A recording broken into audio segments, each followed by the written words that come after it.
Hello, everybody, and welcome to another episode of Planet FPL, the world where everything revolves around Fantasy Premier League. I just put my wildcard option on in front of James and stumped him and then started the show without telling him. How are you, James? I'm all right, mate. To be honest, I was looking at that and going, I don't know, man. This is the thing, isn't it?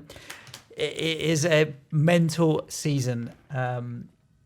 Let's just get straight into this, shall we? I have had a bad week. 26 points, dropped from 907,000 to 2.7 million. Can you just hold that thought for a second? Yeah? What are you going to tell me?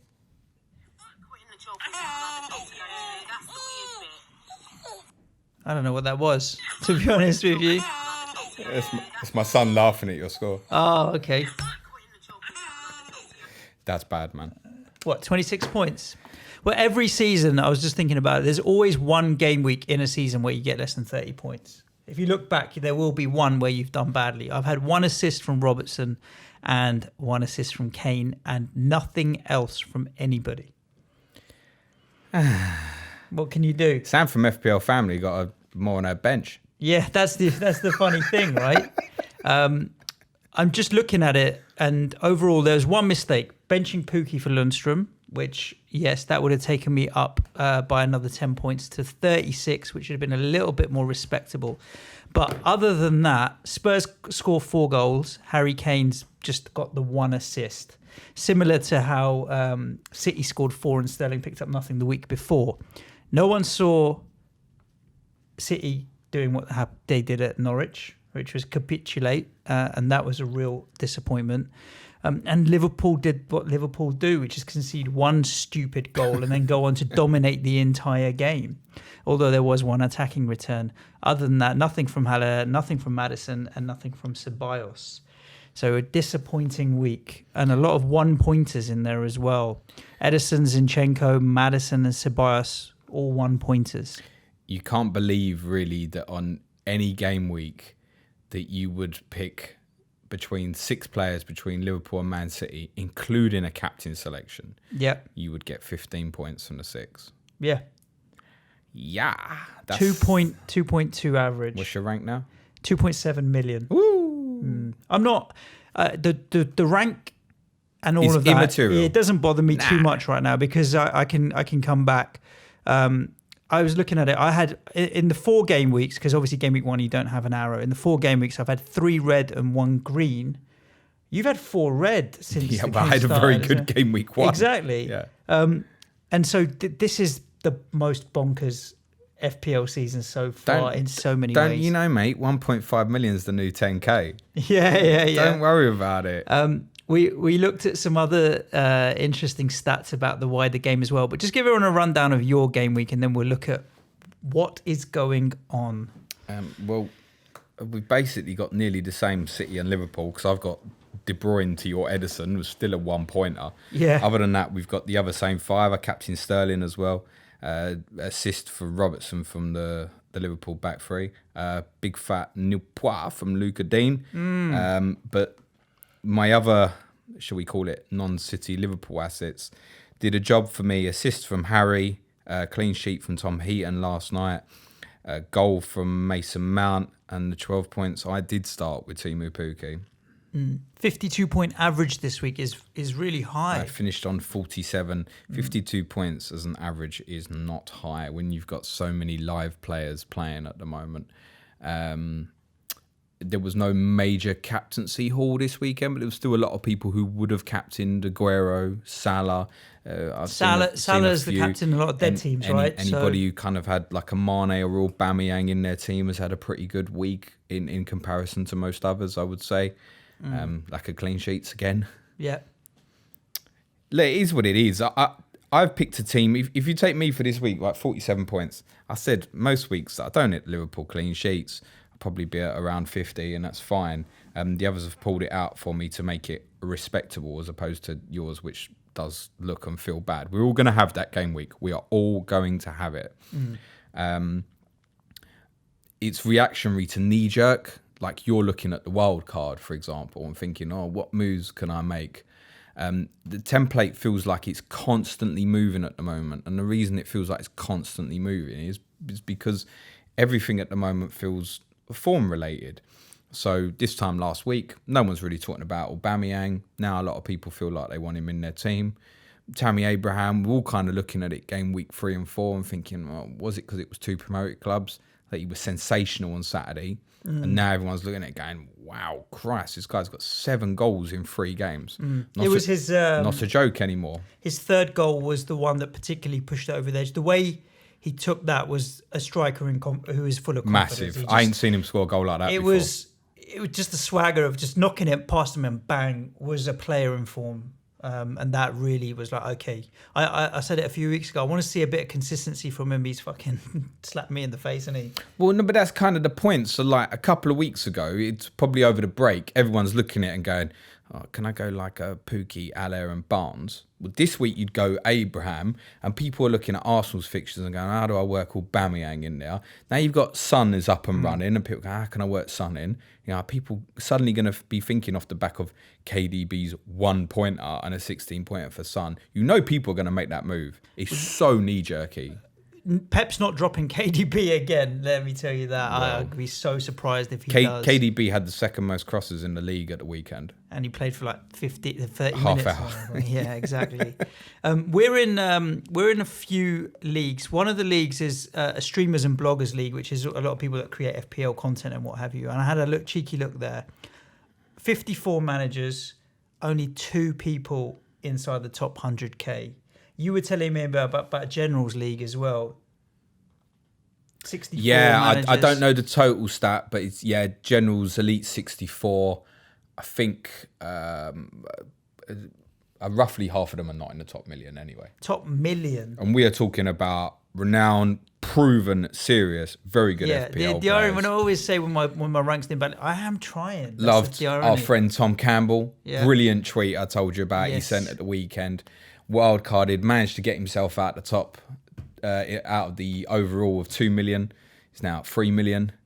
Our friend 35 Who, our Arsenal correspondent Adam, wildcarded. He had a similar score to you. He made so many close judgment calls which all went the wrong way, like he went Pepe over Son, etc., etc. It was so close to switching the other way. That is my saving grace when I sit here and look at my FPL team. I just think I could be Adam 35 Who, Adam Pritchard.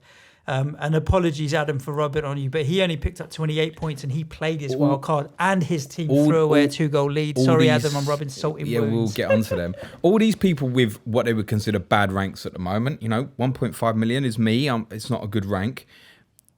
They'll all come good. Mm-hmm.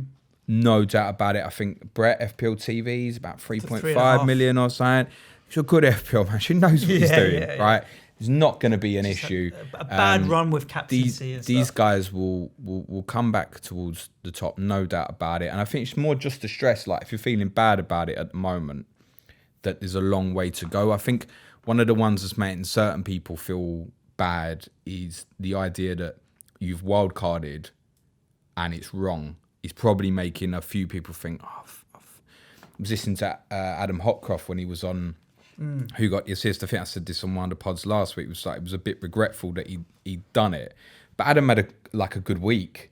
Like, it'll come back for these good FPL managers. There's no doubt about it. Yeah, I was listening to Josh from Cheaters, and in his Meet the Manager, he wildcarded in game week 2, like super early, and was still then unhappy with a couple of players. I mean, he had a 36-point game week.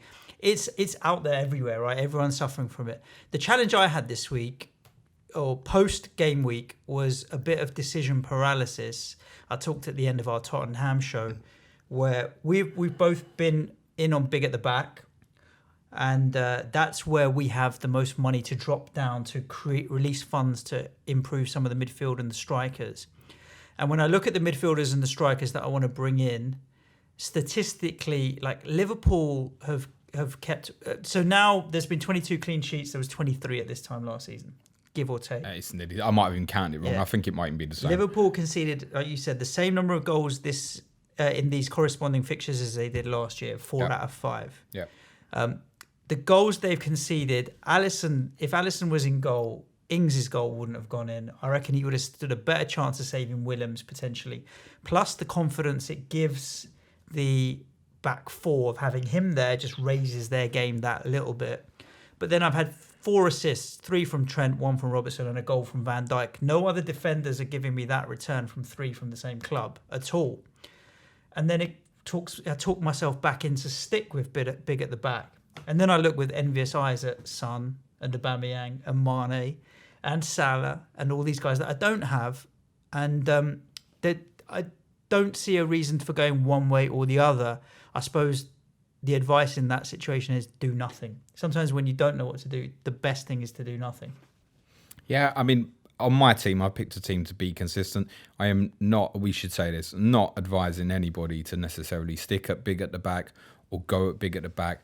My take on it is, at the moment is, the more people that get off it and leave me on it, thank you very much. That's how I feel. I was with you as well. You know, sometimes you talk about team structure. Like if I've got Harry Kane up front and he's 11 million, and then I drop him down to a 7.3 or whatever Tammy Abraham is now, then going back requires a little bit more surgery when you reallocate funds.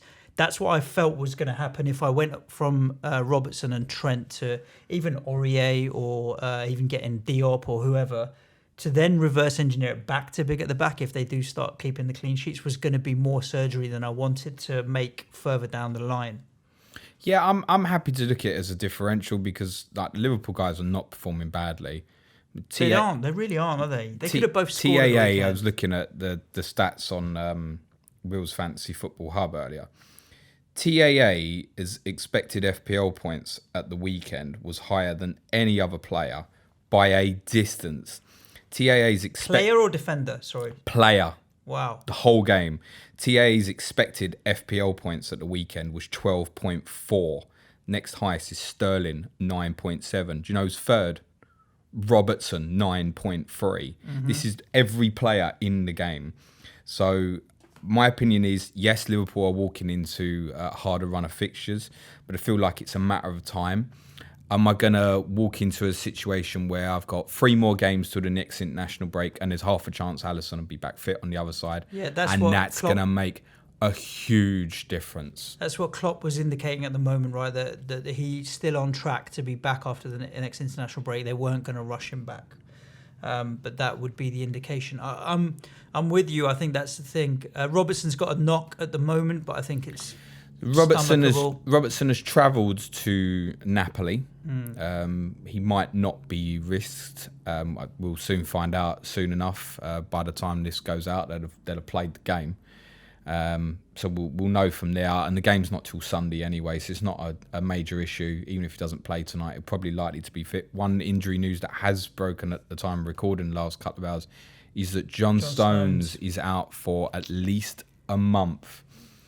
All that analysis that Gary Neville and Jamie Carragher did on Monday Night Football last night about how they're fucked when they play together, Stones and Otamendi, that's gone to waste. One of the things I didn't mention, I don't know if for those who did watch M&F and looked at those stats, so the stat was that their win percentage when Stones and Otamendi play together is only 68%. One of the things I didn't take into account there was they were looking into Guardiola's first season as well, right? There's no point looking at that because at that time they were playing with shambles fullbacks like Bakary Sagna and a very old Pablo Zabaleta and stuff like that, right? So once they'd brought in the fullbacks that he wanted, Walker and Mendy, it obviously changed. Mendy, of course, is in the squad for Man City in the game tomorrow as well. Might be back, something to be notable of Zinchenko owners. I think Otamendi now 5.4. The thing is, people keep going, and it's every response. So I tweeted out and said, look, Stone's out for a month. Love him or hate him, you've got to start considering it. And everybody's immediate response all the time is, even in those fixtures, I don't see them keeping clean sheets. Yeah, that's fair enough. Yeah, 3 efforts a goal at the weekend as well. He's their best aerial threat. Yep. From that delivery of De Bruyne's 13 crosses in half hour, etc. So there's that. I'm keeping in the big guys at the back who can contribute the attacking talent for me as well. I take Luca Dean, who everybody's in love with. Everton have won 6 away games from the last 41 played.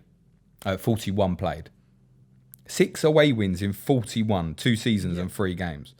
But we keep putting him in, don't we? We never think, I'll leave him out away from home because Because the capability. returns. A lot of them returns are in home games, if we're honest. But you're not going to rotate someone at that price.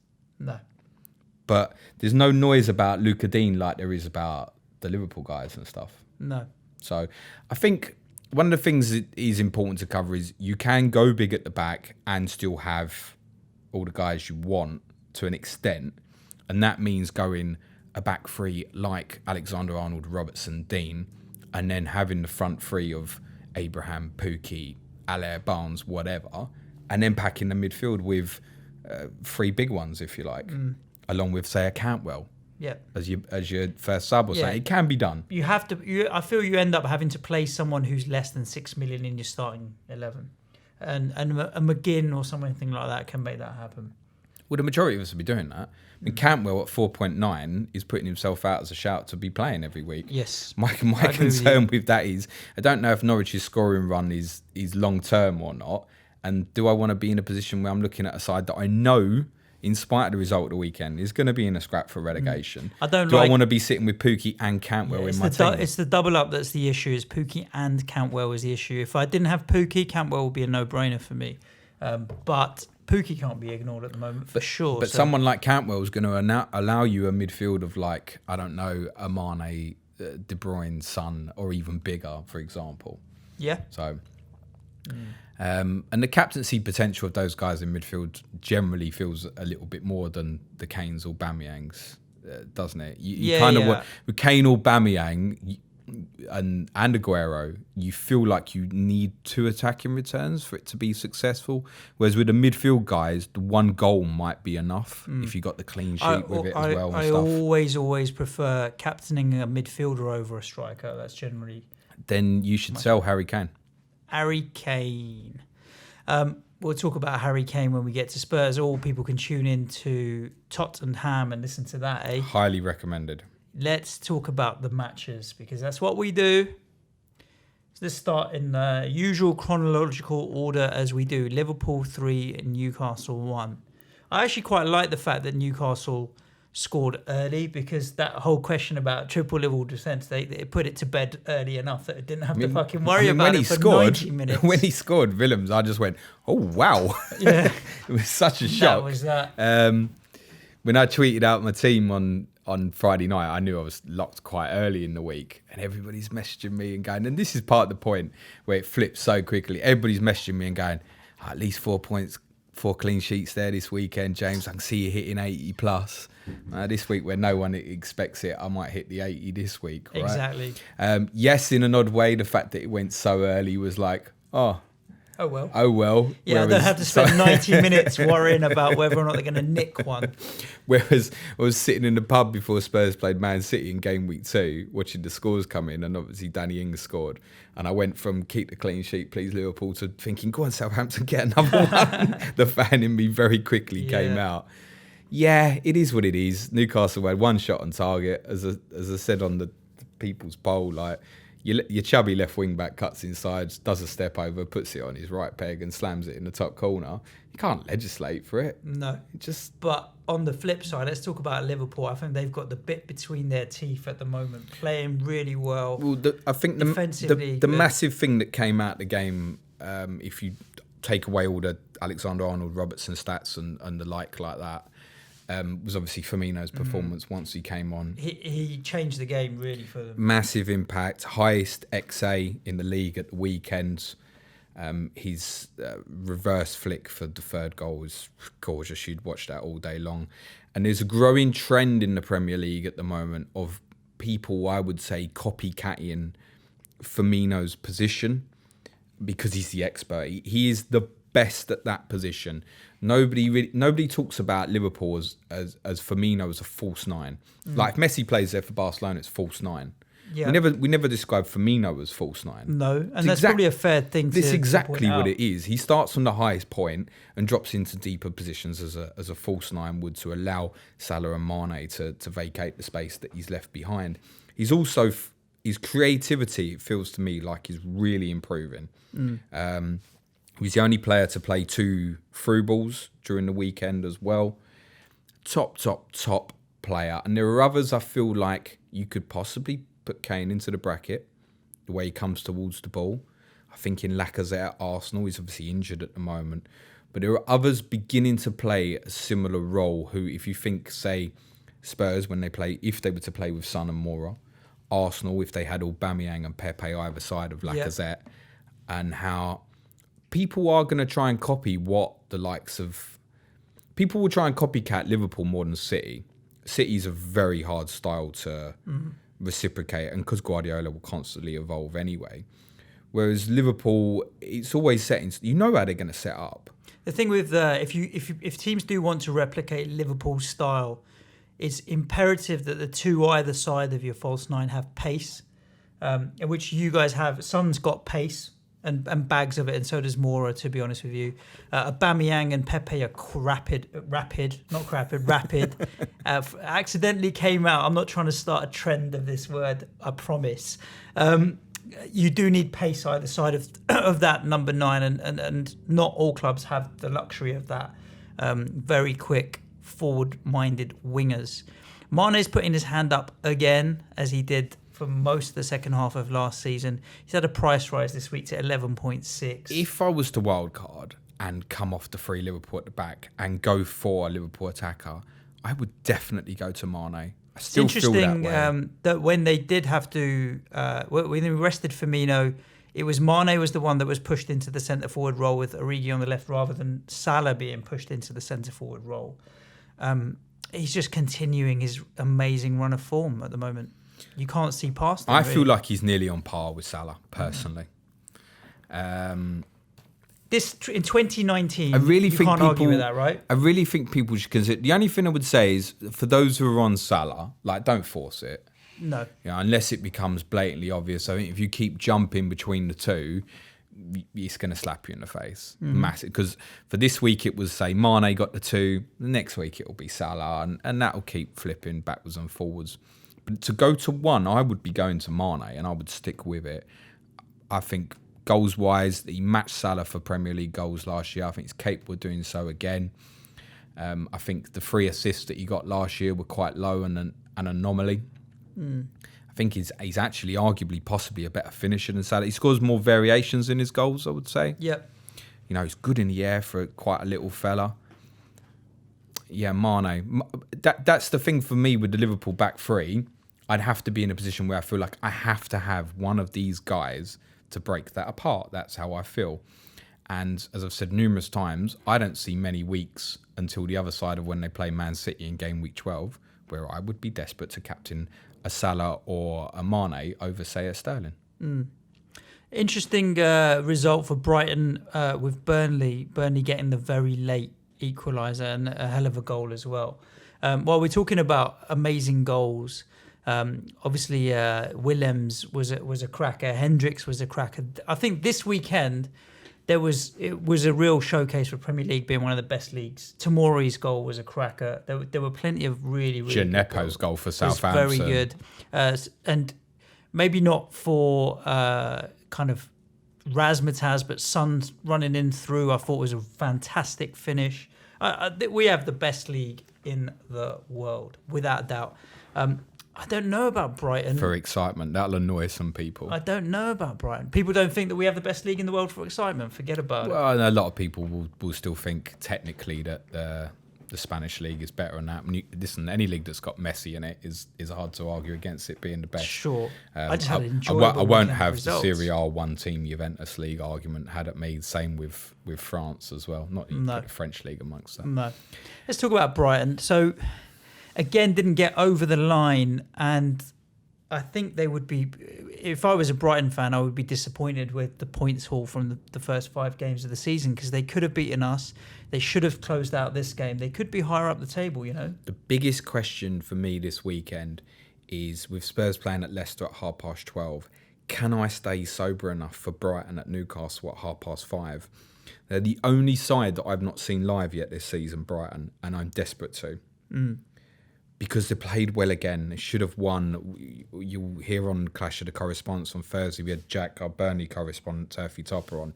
And he was very honest about it. He was like, Brighton should have won. There's no doubt about it.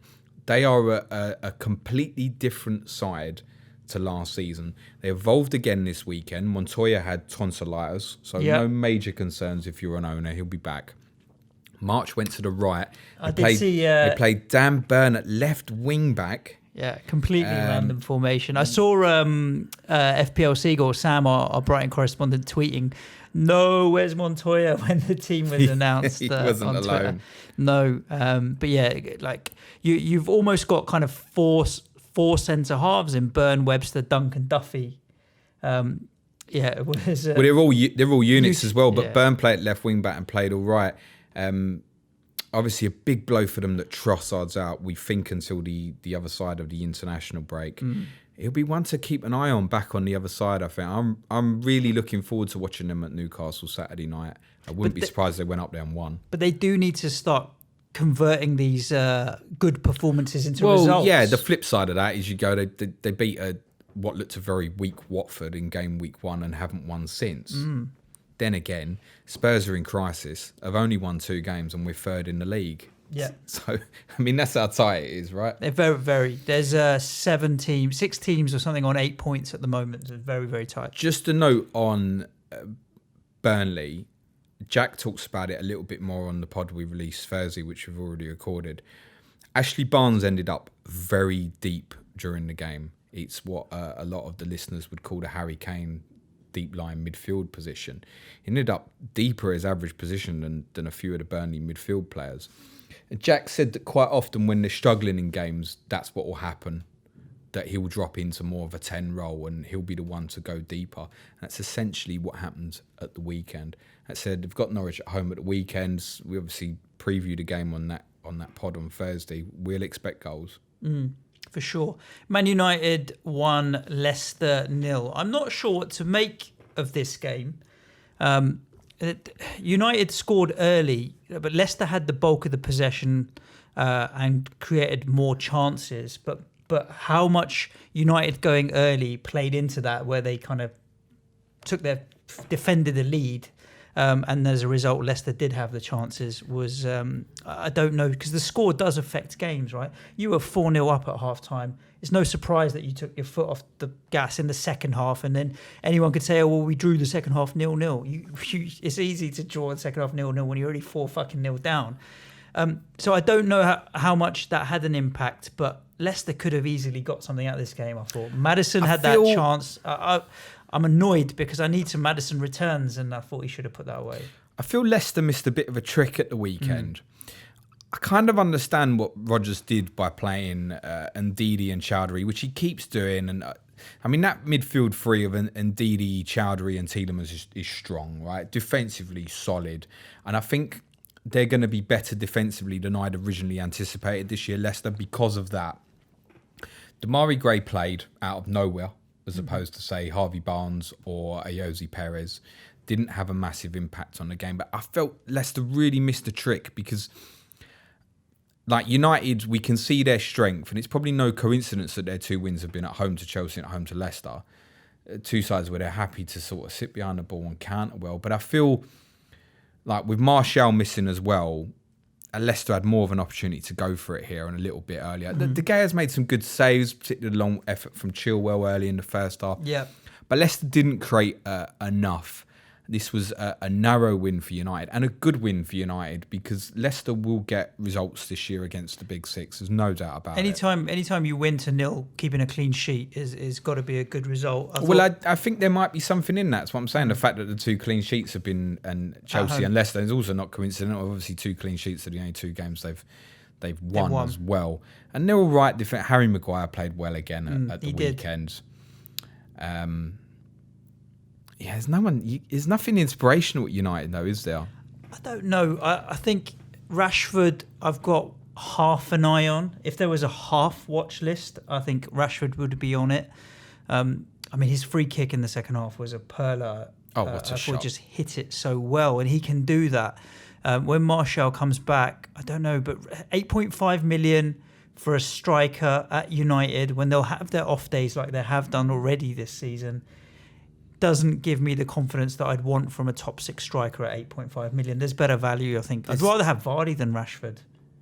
Yes, agreed. And there's only 0.4 between them. So Yeah, I don't think there's enough in Rashford to consider. A lot of people owning Daniel James, but again, not for me at the moment. United are going to concede goals in games you don't expect them to, I think, when there's a little bit more of an onus on them. Lindelof had a good season last year. I still don't think he's great. He's made errors in games. He played right at the weekend. It's interesting with Leicester because we're considering them as a real challenger this year, and yet you're looking at them, you don't really know where to go. No, but they're quietly up to 8 points. Just keep going back to like Syunku, don't you? They've got 8 points, which is the same as you, same as us. Madison 7 million, not a bad consideration still, in my opinion. Vardy at 8.9. There's not many players in that bracket. Is still a consideration. But Madison is kind of the reverse of what we've been saying about Liverpool, right? If you compare Madison price-wise with the Pookies and that, like you're going with those forward guys, aren't you? Yeah. That's the point. So there feels like there's more comparison between players at certain prices with other positions, which we should always do anyway, right? We should never think, I'm not sitting here thinking I definitely need to stay with a back five. Not at all. It just my point always is, right, so Van Dijk at the same price, what am I having that's better? There isn't, for example. But I would look at Maddison and think, well, yeah, I'd want to go one in forwards rather than that. Yeah. Sheffield United 0, Southampton 1. It was a good goal by Gineppo. A lot of people now considering him or speaking about him in the same breath as Sadio Mane and the potential to fill those big boots. He scored 2 now this season. He's played like 1.5 games. So his goals to minutes ratio is probably the best in the league right now. Wouldn't surprise me. He's 6 million. I think he's dropped down in price a little bit now. 5.4 million is Gineppo. Consideration for you? No, I've got a dirty run of fixtures coming up Southampton after Bournemouth at the weekend. We mentioned that a little bit on Monday's pod. So no, not really look at Southampton, but I'm interested to keep an eye on Gineppo. They're doing all right. Obviously, Redmond's been injured. Interestingly, Hassan Hüttl changed the formation for the second away win in a row and switched Cedric from he'd sacrificed Valerie at Brighton and he switched Cedric from right to left during this game as well. Couple of interesting ones on the stats. Sheffield United have also got it's a big period for them. They've got a horrendous run coming up, so we won't talk about these two too much. But just a couple of interesting ones from the weekend. Dave McGoldrick, highest XG at the weekend of any player. Really? Of Sheffield United, yeah. Missed a couple of decent one-on-one chances. 1.31. Only Aguero and Abraham were also at more than 1 on the XG from the weekend. The problem is Sheffield United, they've got 5 forwards. I don't know if any of them are going to be good enough. They've got 4 now because Billy Sharp's going to miss a few games after that. Well, Billy Sharp wasn't going to be first choice. I think it will end up being McBurney plus Robinson or McGoldrick is how I imagine that longer term. I like McBurney. He's a bit of a worker and that. I don't know if he's going to get the goals. No. You compare the difference between United and Norwich, for example, at the end of the season might be Timu Pukki. Because United are going to defend, Sheffield United are going to defend much better than Norwich. They're going to concede less goals. Henderson, actually, I thought he made a few really good saves. Yeah, just a notable one for them that obviously during this horrendous run, they do have Manchester United during that as well. And he obviously can't play in that fixture. It's not for 6 weeks or so yet. So it's not a worry about, just one to be aware of. Unfortunately, we can't look at either of these two sides. If you're on John Lundstrom early, you're sitting on it, aren't you? Go and buy him now. No. Unless it's just literally to fill your bench. That whole shall I play him or not play him, like that finishes now. They're away to Everton this weekend. He's on the bench. He's back on my bench. And he'll score. And keep a clean sheet. Tottenham 4, Crystal Palace 0. We talk about it in a little bit more detail on our other show, Tottenham, so we don't want to copy-paste everything. We do encourage you to go and listen to that because we do give a bit of an FPL when this pod finishes, just let it, if you're on SoundCloud or Spotify or whatever, just let it play on and it will play straight afterwards. We only published that earlier today. So obviously, if you're on Apple or something, I think you need to download them. I have no idea, mate. I'm on Android, so I don't even listen to it. I go into detail a lot about Spurs tactics, which followed on from the Arsenal game with this 4-2-2/4-2-4. I won't bore you too much with the tactics on this, but I'll give you the briefs on it in terms of Son is the most out of position player in the game at the moment. And if you don't have Spurs attacking assets, you should strongly consider trying to find a way to get him in. It's not for those who are on Kane. I don't think it's a burn to try and force the move. But if you go in now, that's the one I would advise is definitely to go with Sonny. Serge Aurier, I know you all want to know. Anytime you buy a Spurs fullback, it's never nailed. He played very well at the weekend. Probably his best performance for Spurs, probably since his first season. Walker Peters didn't get onto the bench. Is there a problem? He's been injured, yeah. Okay. Yeah, he was doubtful for the game. And Don Belly's just come back as well. Delhi's obviously short of fitness. They're getting back to fitness, and actually the squad depth's beginning to show a bit. Aurier is definitely the best right back at the club. I know he has his moments. He also gives us pace and an outlet that allows, particularly when him and Rose are on either flanks, to really push on, which allows then Eriksen, Lamela to come inside and close in on that. But yes, there will always be a risk with Serge Aurier at 4.9. Obviously, we play Olympiacos on Wednesday. Keep an eye on the team news. It's a massive risk. But it's a great price, 4.9. Yeah, you can kind of live with it. I had him in my wildcard draft at 4.9, knowing that if he doesn't play, then it would be Lundstrom that comes in, or potentially now Rico. And Rico got 90 minutes this weekend, and he actually picked up a cheeky assist. We'll talk about Bournemouth when we get to Bournemouth, but Charlie Daniels is out, and who's the other left back? Who's out? Well, Lloyd Kelly, who they bought, who hasn't played yet, is nearing fitness. Adam Smith was obviously out, and Jack Stacey played at right back. If you're getting Rico in, yeah, great, but he's third sub, isn't he? Behind Dendoncker and Lundstrom. I mean, if you've got a 4.0 defender, I don't think you're bothered if you're getting the points or not. As we always say, it's more what happens if Aurier does get rotated, and I'll take Lundstrom or Dendoncker. It's the lowest value in the game. Any return is value, essentially, with someone like Rico. So you can go that way, but I don't know if he'll stay in the team. And as long as you get 2 out of 3 out of Aurier, I think he's got the potential there to get you returns, and he's played well. Depends how Poch is going to treat the Champions League a little bit. He does tend to get in a weekend midweek rotation. He's done this before, and you would think at the moment that the rotation will be in the Champions League. That's my instinct, although I would probably expect Aurier to play again in Olympiacos. I don't know. Also, just on a side note, the difference with Alderweireld and Vertonghen both playing at centre-half is big for Tottenham from a defensive and an attacking output, and I detailed that a bit more on the other pod. Yeah. What Wolves 2, Chelsea 5, talking about defence. Our Wolves correspondent Parker_Bradley Parker, I don't even know if there's an underscore in it. Maybe I'm butchering the Twitter handle. If you Google Bradley Parker, you'll find him. Was raging about Wolves defending at the weekend, and quite rightly when they've conceded 5 goals. But Chelsea, by the same token, have conceded 2. So this is a match of poor defending. Well, we could put Chelsea's 2 goals conceded down to a little bit of sloppiness, similar to Spurs and being 4-0 up.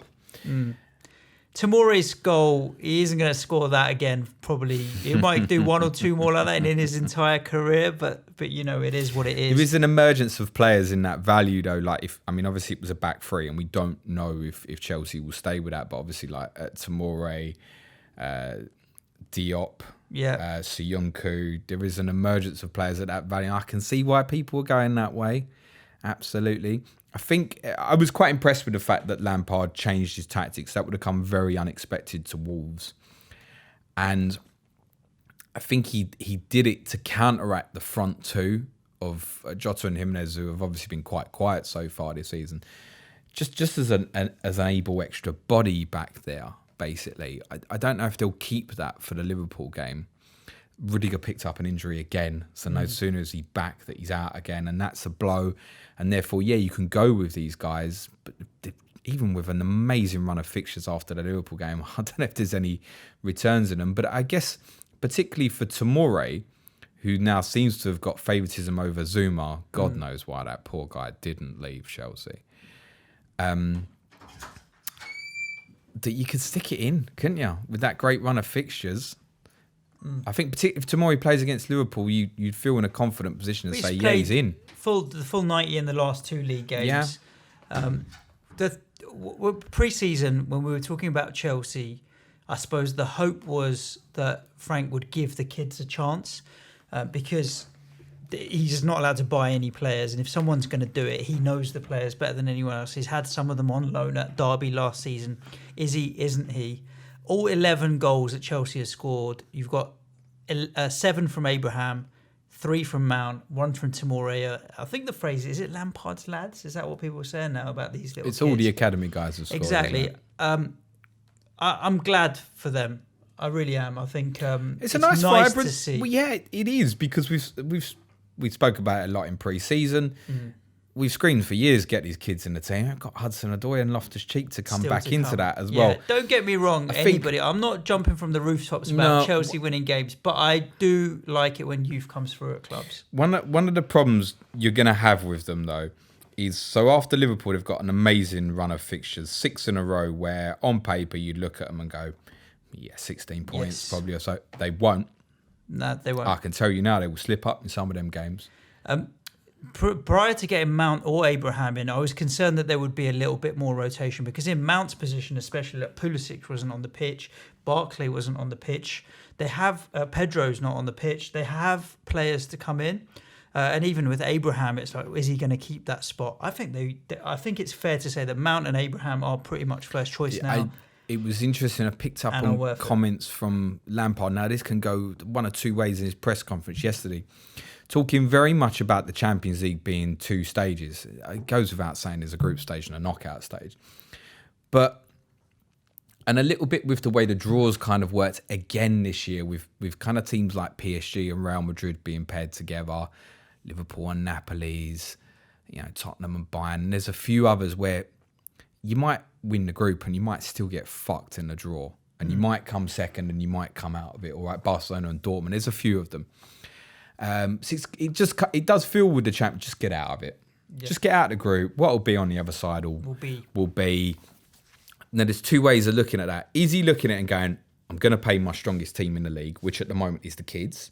Yeah. Or does he look at it on the other side and think, great experience to give these kids time in the Champions League? I don't know. If you're like a Mason Mount, for example, and you're rested against Valencia tonight, and obviously we're recording and we don't know at the moment, are you gutted about that?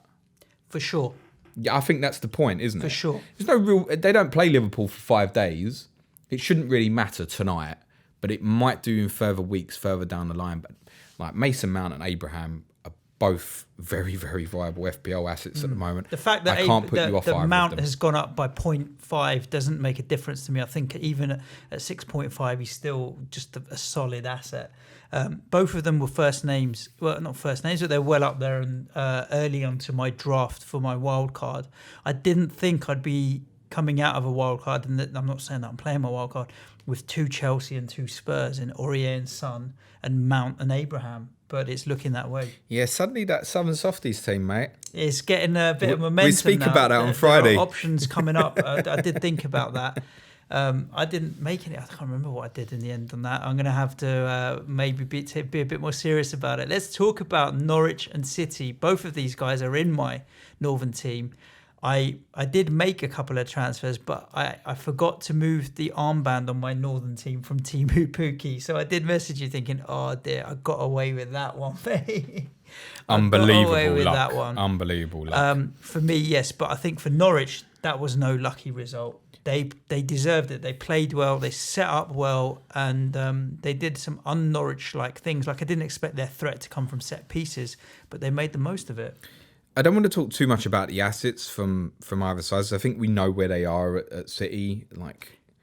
Yeah, you don't. And I think we know where they are at Norwich. Although just to shout out to say how good was Buendia at the weekend. Played very well. And I thought, not just the creative side, but in the dirty work. I thought Stiepermann got a bit of grief in some of the reports I read, but I thought Stiepermann was good. I thought all 3 behind Pukki were great. I don't think you can knock anyone from Norwich in that game. But the thing, you're right about Buendia. What I was most impressed with was his tackling as well as just the creative stuff that he did. They worked like absolute dogs in the middle of a crisis, which didn't turn out to be quite as bad as it appeared on Friday night. They still got a team together.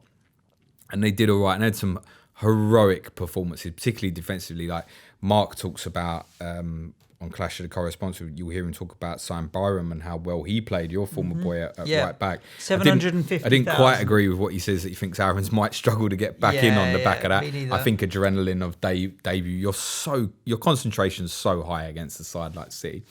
One of the things I wanted to pick up on Norwich was, obviously, when you get a side like City loses a game like that, all the attention goes on to City. The striking thing for me with Norwich was actually not how they clung on at the end and were obviously heroic. It was how they played in the first 20 minutes, which might give us some more clues about City going forward. Essentially, Norwich achieved what very, very few teams do, and they kept breaking the Man City press over and over again through bravery on the ball. In spite of all the regular players that were missing, we're thinking of people even like Tribal and Leitner weren't available in the midfield areas. They stayed with how they want to play, which is we're going to invite you on to press us, and we believe that we're good enough as a football team to get behind you. And they did it several times in the first 20 minutes, and it worried City. It made City think, don't like this on the counter-attack. And City were quite pedestrian on the ball. It was a lot of sideways stuff. You know what it reminded me of? It reminded me of watching Spurs at their worst. Think like the Newcastle game. The way City played in that opening half hour wasn't too dissimilar. It was like, these lot are going to play all day here. And just keep not. And Norwich closed the pitch and went, okay, have the ball into wide areas. If you cross it in, Aguero's got away for the first City goal, but they kind of accepted that if that was going to happen, that's how City were going to score and they were going to live with it. Aguero had a chance at 3-1 that he should have scored from a Sterling cross as well, if you remember. But they went essentially, other than that, or if you score a goal from long range, we're going to close this pitch, go out wide. And when you think about it, it's quite common sense, isn't it? Because although Aguero's had 2 key headers there in the game, he's not the biggest in the air. If you do get touched tight, you can stop that.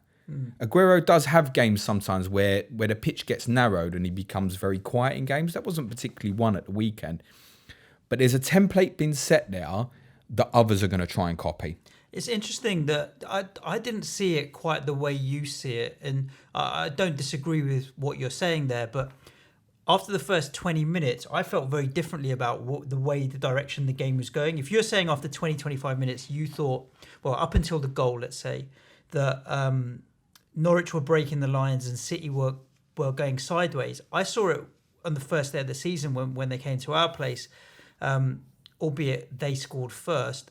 They were very patient. So I thought, you know what, benching Pukki in this game, I'm all right here because City are just going to keep the ball and keep passing it. And City are very, very good at being patient, right? Very good at being patient. And I didn't think they created a lot of chances. But after the first 20 minutes, 25 minutes, I thought this will come. There's no rush with City. There's just no rush. The last 15 minutes, the quality of the chances that City were creating would have been, in that same mode that you were against Newcastle. You could have played for another fucking day and you wouldn't have scored. And I didn't think City were going to score. They just weren't creating the type of chances that they normally create, shots from outside the box and all that kind of stuff. And they can still convert those. But in the first 20 minutes, I thought, Norwich, you're not going to even get a sniff because you're not even going to get the ball. In the last 15 minutes, City, you're not going to get any space to kind of create anything of any value. Even KDB couldn't create anything of real value. They'll always still have some chances, but it didn't feel like the walkover. Yeah, I think look, they played Watford this weekend. We'll speak about it in a minute. We obviously played very well on Sunday. I don't think that people like Capoue or Decore have the tactical discipline to follow runners. And so, for example, I think Watford could potentially, in theory, try and narrow the pitch in the same way. Is a Delafeu, if he plays wide on the left, is he going to be as disciplined as, say, Cantwell was in that area against Walker at the weekend?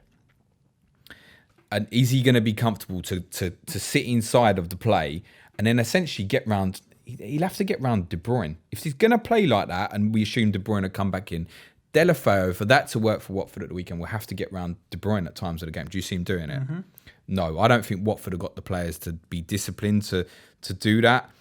It will be interesting, for example, if the following week, Everton have got the players to do that, to to City what Norwich have done. If you think about Sigurdsson dropping in and Richarlison, particularly maybe if they went with Bernard for that game on the left, and them tucking into them areas, saying, go on then, have it in the full-back areas, play it out wide and narrow the pitch. And actually what you can do to City on the counter-attack is you can outnumber them and break on them. And once you'll I said this on Monday's People's Poll Pod, 3 massive problems. You don't defend near post set pieces well. You can break the lines against them once you do that. And the third is they will make sloppy mistakes. And Otamendi is now a brilliant FPL asset. It doesn't make him a good footballer necessarily, but he's still a good FPL asset. And he's also got the attacking potential without a doubt. Yeah, he's their only fit centre half as it goes at the moment. Talking of attacking potential, Calum Wilson, 3 goals, 3 assists, 2 price drops so far this season. He's returned in every game. Bournemouth 3, Everton 1. I owned him at the start of the season. I regret moving away from him now, to be honest with you. But I went from him to Pukki, and Puki's got more goals and more attacking returns. So it's okay. But Calum Wilson doing the business again. Decent game. Everton did have a few chances. They could have maybe got something more out of the game. There are assets there like Iwobi and stuff like that. I think Iwobi is very different at Everton than at Arsenal. I would have never bought him when he was an Arsenal player. Never. I probably still won't buy him at Everton. But he's more of a consideration. You won't. He's more of a consideration. But I'm also quite impressed with the way that Bournemouth set up, because it's a very attacking lineup with Solanke and Wilson and King and Harry Wilson and Philip Billing. But no Ryan Fraser. Came on and scored. It was obviously it was a cross, but he got given it. I think on a different day it gets awarded as a known goal, but that's a different debate. Calum Wilson is the victim of price. He's got himself into a position now where he's a bad FPL price. It might swing soon. And the reason it might swing is we've gone from Pukki being 6.5 and Wilson being 8, and there being 1.5 difference, so there's now only 0.7 difference between them. He's only 0.5 more than Tammy Abraham, for example. Like that it's closing. But he's the victim of price. Whereas in the past, or actually even at his price generally, you'd possibly be comparing him with, say, and it's interesting, Firmino's got 2 more points than him and Vardy 3 less. You'd probably be comparing Wilson with those sort of prices and justifying going for that kind of value underneath of Vardy, Firmino. Because of the way the season's gone and these budget forward scoring, you can't help but compare him against Pukki, Abraham, etc. I mean, Calum Wilson has got more FPL points now than Ashley Barnes. And Haller. And Haller. Yeah. So he's got 8 more points than Haller. Admittedly, Haller has 1 game less. But his point. See, I was looking at the price differential. Haller's now 7.5. Wilson's 7.8. There's only 0.3 in it. Right here, right now, if I had to buy one and I had all the money in the world, I'd probably buy Wilson. Would you really? I don't believe you when you're saying that. It's not a close. It's not a foregone conclusion. Put it that way. There would have to be thought into that. Calum Wilson's been a proven goal scorer for a while now, and he's been consistent last season and this season. The reason he wasn't prior to that was injury issues, right? He had a bad run. He's now being reasonably consistent. Well, he's being very consistent. Let's not argue about it. He's a good player. You're right. It's price, right? Price is the issue. Bournemouth play a number of teams between now and the end of November where it could go either way, I feel. Like they'll have some great days where they score 3 like they did on Sunday. They'll have some games where they completely blank. Their fixtures are, and I won't even do away or home because it doesn't matter so much with them, Southampton, West Ham, Arsenal, Norwich, Watford, Man United, Newcastle, Wolves. Mm-hmm. It could go either way. Calum Wilson's just wouldn't be on my radar. It's ridiculous. 0.2 drop. You'd have 33 points for 5 games. We'd have taken that all at the start. Yes. You'd have said to me, right, I start with Calum Wilson. If you'd have said to me, right, he's going to get 33 points in 5 games, you happy with that? I'd be like that. Are you fucking... More than 6 points per game? I mean, what's not to like about it, right? Confusing. The one thing with him is, if he's fit, over the course of a whole season, you would have more trust in his consistency than possibly any other player at that value. Because we don't know about Pukki, Abraham, Allah. We know off of last year's data of over 40 games now that Calum Wilson's points per game average is good over a long period. Now, these other guys, in terms of points per million and all that, are outdoing him at the moment. It might not stay that way. He'll get to a point where his ownership becomes so low that you'll have to... He's 9.5%. We stick him in a differential team, mate. Why wouldn't we? Yeah. With those solid returns every week. We'd have to consider it. Definitely. Everton. It's just away from home. Shocker, mate. Like... but they had chances. I saw a graphic the other day. It was like Everton at home. It's like the T-Rex in Jurassic Park. And away from home, what's the toy in Toy Story? Yeah, Rex. The Rex. It's just two different teams. Yeah. 6 wins in over 2 years away from home. That's shocking, isn't it? That includes big wins at like Huddersfield, Stoke. They haven't won a big away game for a long time. Perfect segue into another team that are crap away from home. Arsenal 2 at Watford. The result and the goals does not tell the story of the game in any way, shape or form. That second half was amazing. I switched on at half-time. I didn't watch the first half, but I switched on the second half, thinking, okay, I might see a couple more Arsenal goals and maybe give me some insight into some Arsenal assets. And maybe my boy Ceballos might get me something in the second half because he hasn't in the first half.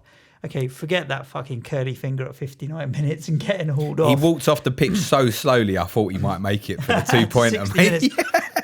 All I'll say is at least he didn't do what Guendouzi did when he went off, and that was the tweet of the week from the Watford Twitter account. Did you see that? Yeah, just a note on that Guendouzi. Obviously, he was part at fault for his involvement in well, actually, that's a little bit harsh. It was Socrates' pass, but was intended for Guendouzi in his role in the second goal. But he had got caught earlier in the first half as well and didn't have a great game. Pochettino would never have taken him off. I mean that seriously. Why? He would have left him on there as a learning experience. To make up for the mistake. Make it better. It just shows faith in him. I thought some of the changes Emery made was... Nah. I mean, started with Mesut Ozil in the first place. Although it was a good pass for Maitland-Niles for the second goal. He's capable of that. He can cut through a defence if you give him time and space like that. Watford's performance was so out of nowhere. This was not just manager bounce. It was manager bounce and more than 20 plus shots in the second half. I don't think I've ever seen Tom Cleverley play as well as he did. He did play really well, game. Tom Cleverley. I was confused. Like I saw him getting on the ball, taking shots. I was like what happened? I said this to you off camera yesterday. I actually watched a game around my dad's house, and I don't emotionally get involved in Arsenal games anymore. So I always want them to get beat, but I don't really. I got emotionally involved in this one. I was like, get it to Deulofeu, because he just had Maitland-Niles. I feel a bit sorry for him because he's a midfield player, isn't he?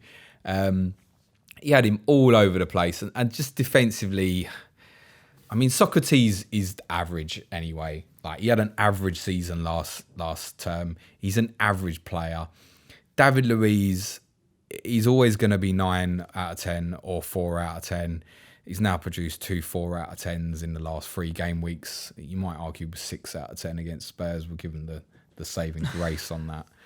I don't even know why he bothered, to be honest, just wasting time on that. They're going to give themselves a problem. And also...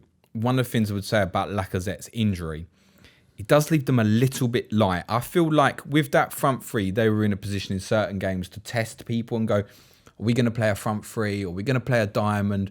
Whereas if an Ozil or a Reece Nelson, who is a really good talent, Joe Willock a bit deeper, really good talent, if they're going to be in and around, they're going to be a bit more samey, I think, and a little bit more predictable. I mean, Pepe was bang average.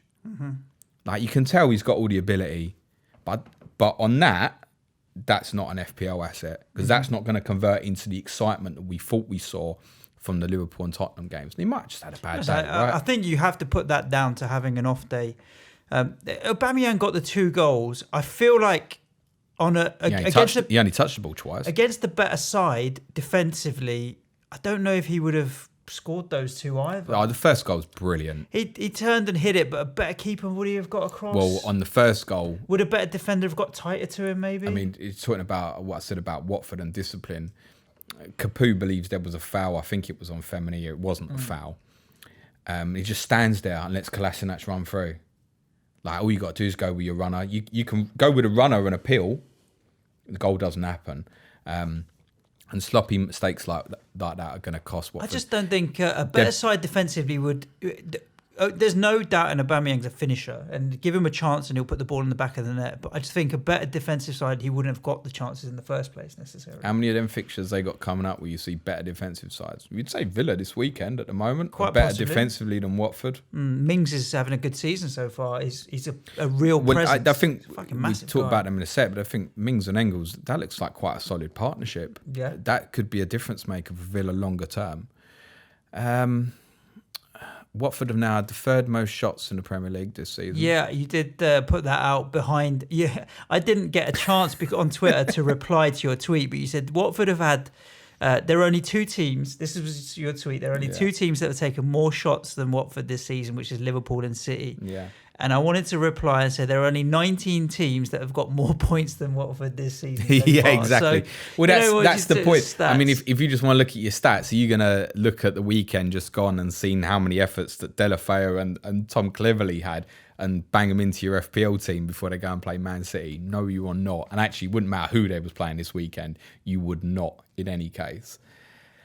No. But a positive sign for Watford. 86 shots now this season, 30 plus of them at the weekend. To put that into context for Arsenal, Watford have had the 3rd most shots in the league this season with 86.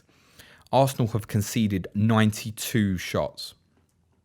Has anyone conceded more? I don't know. I don't think that sounds ridiculous. 92 shots in 5 games. Yeah, that's. I told my mate who came to watch the Villa game with me last night as a gooner, and I said to him, "You've conceded 92 shots." I think you just told me that just before on the way back home, and he was like, "Really? Have we?" I was like, "You understand? That's a shot every 5 minutes," and he was like, "Shit, it is as well." I was like, "Yeah." He goes, "Yeah, we need to sort our defence out." Speaking of defences... In the second half on Sunday, Watford had a shot on average every 2 minutes. Yeah, that can't happen. Arsenal got enough firepower when they're all fit, in all seriousness, to still finish 3rd, for example. Yeah. I think they'll be all right, because they'll have games that they'll win. It was interesting, we watched a bit of Arsenal Fan TV yesterday, and it was quite tame. I think they actually have to lose a game to go full-blown. Or are they just content that Watford away is a good result with a draw? I don't know. Aston Villa 0. Last fixture was yesterday's. Aston Villa 0, West Ham 0, and like we said with the Tottenham game, we mentioned more of it in Tottenham, so you can literally let the podcast roll, and we'll go into detail. But the only thing I didn't see in this game was a 0-0, and it ended up being a 0-0. My biggest takeaway was actually, hang on, we're defending quite well this season. Rice as a defensive cover for the back 4 is snuffing out everything. He's there. He sees the danger and is playing well. And Diop is a unit at the back at the moment. Fabianski as a shot stopper and keeping a clean sheet is really good. So I don't think I would ever say go defence with West Ham, but if it's your 3rd or 4th defender at 4.5, there's a few asking consideration for a 3rd or 4th defender. And if you're happy to take a clean sheet in every 4 or 5, then and maybe the odd attacking return and maybe a little more, fine. But I don't know, it's just not jumping out at me. But it's strange for me to watch West Ham and think, actually, you know what, we're defending reasonably well. It was the other end of the pitch where we didn't have any intensity or urgency. When teams like Liverpool, yourselves, Arsenal, City attack, they're so direct and quick. We seem to want to just slow it down and wait for play to catch up and have that extra 3 or 4 seconds to make a decision, and teams get their shape back. And Villa did do that very well. And then the opportunity's gone. That final ball, you said it wasn't there. And I want to see more. All I want to see is more intensity and urgency, and let's just use the pace that we have, and let's see what happens. But being down to 10 men for 30 minutes away from home, clean sheet and a point, ultimately I'll take it. I think it was a lost opportunity. I think just on West Ham, like, yeah, you're brave as fuck if you go for it. Diop is the standout one. If you want to go for one, Diop, I wouldn't consider any of the others. Fabianski, obviously, if you're happy to pay a bit more for a goalkeeper, is great. I think third highest at the moment. 10 points again last night, I think. Third Fabianski. highest goalkeeper. Points-wise. He gets them in, right? He save points. Does with every FPL season. He's remarkable that he took this long to get him up to 5 million, really. He's had save points in 4 out of the 5 games so far. So what does that tell you about wanting to go for West Ham players defensively? Well, that's part of the point, isn't it? But then you do say that. You said the 4 of the shots that Lloris had to save in the last 10 minutes were pass backs. Back passes. Yeah, there were a few yesterday that you'd expect were routine saves, they to were. be honest, as well. They were. He made a brilliant save from McGinn, deflecting the first half. I think it would have been ruled out if they got deflected off Wesley, but that was a top save. He's a very good goalkeeper now. Yeah. A very good goalkeeper. The biggest problem is he's old, man. He's like 33 or 34. Doesn't matter for a keeper. He's still quite agile, isn't he? I think the fact that he's quite slight of frame might help a little bit with that as age goes on as well. No, I think you can consider him a very good goalkeeper now. Yeah. Villa, I don't see enough goals in them personally. The only attacking one you'd consider is McGinn. I wouldn't go near Wesley. But I think McGinn is not just an if you want to. I think he's a good asset. He got about a bit. He's going to get yellow cards. I don't doubt that. But he takes shots from distance or what have you. He's all action, isn't he? So I think if you've got 5.6 million, McGinn allows you to pick up slightly more expensive players elsewhere. I do like John McGinn. I think he's a good player. I wouldn't be massively putting out. You're not going to go this week when they go to Arsenal. No. But as a longer term move, I wouldn't massively put anyone off John McGinn. I think at that value, he's all right. Problem is, it's another one. If you haven't got Cantwell in, you're not making that move. You're going to go to Cantwell. Mm-hmm. And so actually, these guys, it's a good example, this. Guys at sort of McGinn and Ceballos' value, they're currently going to be susceptible to going down in price as well because the people that haven't got Cantwell are just going to gravitate. If Cantwell carries on, he's going to hit similar ownership numbers. Even at Cantwell's rate, he's going to end up with similar ownership numbers to Pukki. Yeah. Because Pukki's at 40% at the moment. Well, I think Cantwell's plus 20% now, maybe. And that's gonna continue if he keeps getting returns on that. I also thought Jack Grealish played well. I think he seems mature almost as a footballer. I don't think I'd buy him in FPL, but I feel like he's their captain, right? He's definitely a leader on the pitch, and a lot flows through him. He needs to fucking get his mum to buy him some longer socks because he's still wearing the ones from when he was 6 years old. But he controls the tempo for Villa. Thing is, if you think back to obviously when they went down and he broke in the team. Obviously, they were so shot defensively and so shit, it didn't really matter what he did. And then the last couple of years, and particularly last year in the Championship, he'd have dictated and dominated most games. One of the problems that he's going to find as a player in the short term is, and I think we might have seen this already in certainly the 2 Villa games, or 3 Villa games I've watched, Spurs, Everton, and last night, is Villa are going to need to counter-attack. Now, he's in a position where Villa want to go through him. Now, they're not going to take the goal Norwich scored against City. I don't think Villa can score that. Pukki's goal that he laid on for Cantwell. Yeah. I don't think Villa can score that goal. They don't have the pace on the counter necessarily. And I'm not sure... I mean, El Ghazi had a very strange performance last night with the Mings headbutt and stuff like that. I thought they were going in for bang a kiss, average. Obviously, Trezeguet was suspended, and I think he might prove to be the best of those 3 wide players. Hotter's another one. He's technically very, very good, plays off the right. He's not going to break on pace with you. No.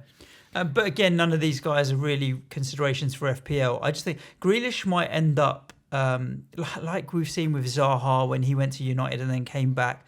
Maybe he's better off being top dog at a club like Villa than trying to move to Spurs or wherever and having to be like one of many and then not make it. I don't know if he went to a bigger club a top 6 club, let's say, I don't want to sound disrespectful to Villa, whether he would make it and whether or not he is actually best placed being top dog at a club like Villa, which is his boyhood club as well. In an odd way, and he wouldn't get in their team at the moment, but he would suit City's style more. Do you understand what I mean by that? Yeah. In terms of it's short passing and stuff. Yeah.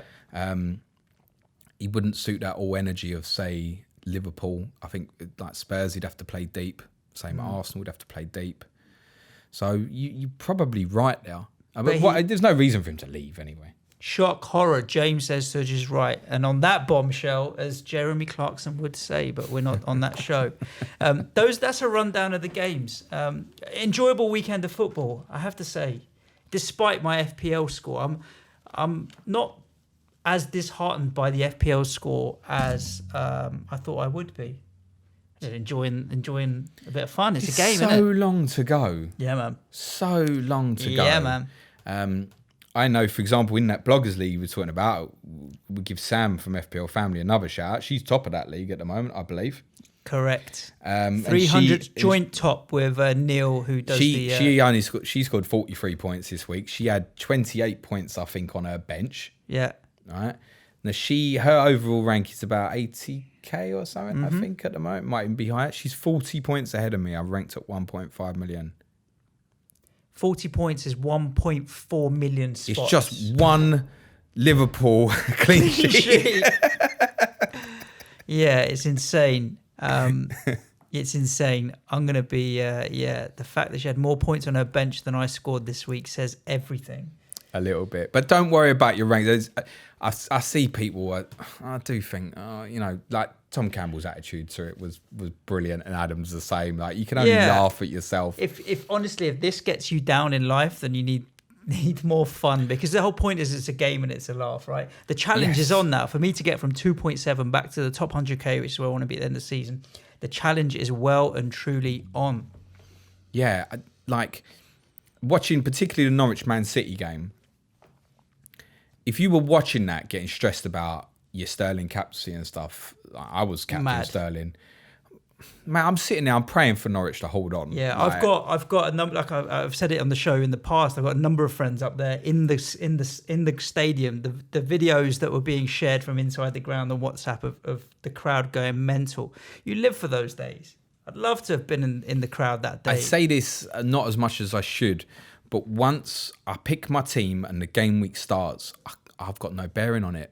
So I don't. Nothing you can do. If one of my players scores, unless it's Harry, I don't shout goal. I don't care. Yeah. I mean, if it's one against Arsenal, then you might see me give it a little fist bump or something.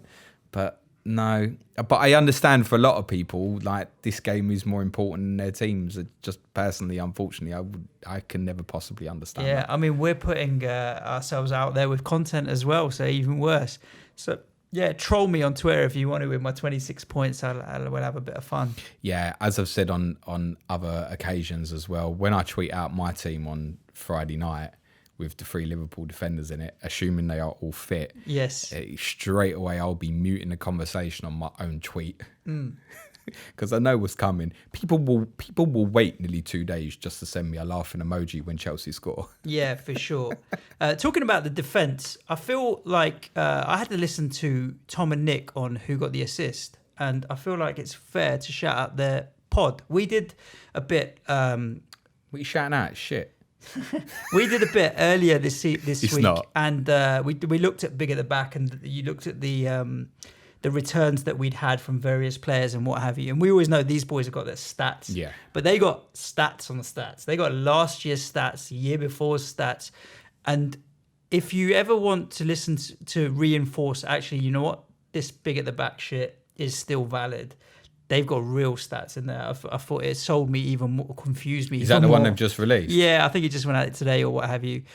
Is that the one where it's all written and the whole thing's scripted? Scripted, yeah. They do write the entire thing out in scripts. I'm thinking I'm going to get them to write our script for us. And if you listen to their pod, you'll get that. So shout out to that. Because, the defensive side of things is a bit of a headache at the moment. We know what our thoughts are. We've looked at some stats. Theirs was play the game your way. That should be our new slogan. Don't let anyone ever tell you that you can't do something especially in this. I mean, you know, if someone says you can't climb a mountain, I'd probably advise don't if you've got no experience. Don't anyone tell you can't go and pick X player. You know, the following week, I know that if I've still got Luka Dean at home to Man City, I'm playing him. Mm-hmm. I ain't leaving him out. Oh, you can't play him. He's playing against Man City. Don't tell me that. They're the giant T-Rex at home, right? Yeah. They're just Rex away from home. All we need is Manchild to reinforce the point you've just made, because that guy still got fucking Isaac success in his starting 11. Wow. Play the game your way. You'll be a success. And on that note, do hit like and share and subscribe and leave some comments in the YouTube video if you are watching on YouTube. If you're not watching on YouTube, then go to YouTube, at least, and comments, because I think it makes more people watch our videos or some shit like that. Oh, we might get some thumbs down now. Yeah, I don't mind, but just do something on there. Just interact with us. To be honest, if you've got this far through this podcast and you're now going to go and do that to do the thumbs down, what have you been doing for the last hour and 15 minutes or whatever? Like, share, subscribe, follow. What other shit can you do on social media? Unfollow. Oh, mute. Mute. There you go. That's what to do with us if you can. But do stay tuned for more content coming this week. Tomorrow we're going to be running down on Sky. James had a storming week on Sky. Mine was not very good. We've got Adam. We don't. We have Mark and Jack. Clash of the Correspondents on Thursday. Final plan on Friday, and a live stream of Southampton Bournemouth coming at you as well. So stay tuned for all the content. Thank you for all the support. Thank you. We ain't finished. There's been no Q&A on this pod because we've been a bit killed for time. We want to do a big Q&As. I realise it's after deadline, but we don't care. Yeah. During the live stream Friday night, don't listen to Gary Neville and all that on Sky. Just stick it on mute and listen to us. Tune in. Have a beer. It was real good fun last time, and I think it's going to be even better this time. I've got a proper plan this time. Oh, there we go. A man with a plan. Ciao for now. Cue music. Manchild.